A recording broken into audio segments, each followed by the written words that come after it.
The country has a new Māori queen, Te Puhi Ariki Ngā Waihono i Te Pō Paki. All aroha and strength to her and to her whānau. I hope she'll be a good unifier for Māoridom and for the country. Leader of the opposition is a very different job. You do actually get a little bit more time to think.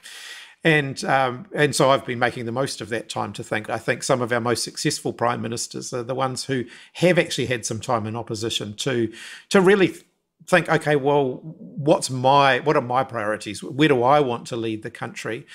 And so I've been pretty determined over the last 9 months or so since the election to make the most of this opportunity. And, it's not the opportunity that I wanted. I far rather would have, been Prime Minister during this time, but I'm not. And so this is my chance to think, okay, well, I want to be the Prime Minister again after the next election. So how would I do that differently? What would our government, the next Labor government be, and how would that be different to the last one? A capital gains tax or a wealth tax, they're both squarely on the table now for you?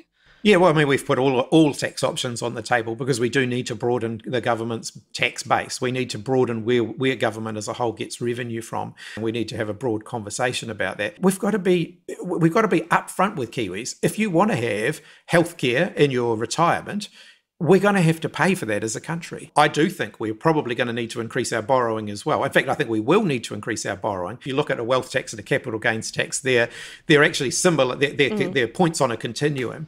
The question really is, should people making money off of asset growth and the increase in value of assets pay their fair share of tax as a result of that? My view is yes, they should. I do think every 3 years, when you go to the electorate, you should be willing to change your mind about things, as long as you're telling New Zealanders that you've changed your mind before you do it. We actually think that something different to what we campaigned on last time is required. So we're going to campaign on it this time, and we're going to win a mandate for that. No, ultimately, here's Labor coming down the road being honest with New Zealanders. We're actually being a bit more honest with Kiwis and saying, if you want all of those roads, if you want all of those public transport projects, if you want the walking ways and the cycleways, we have to pay for that somehow. And borrowing is ultimately going to be part of how we fund those things. Is there anything that might make you rethink your position as Labor leader?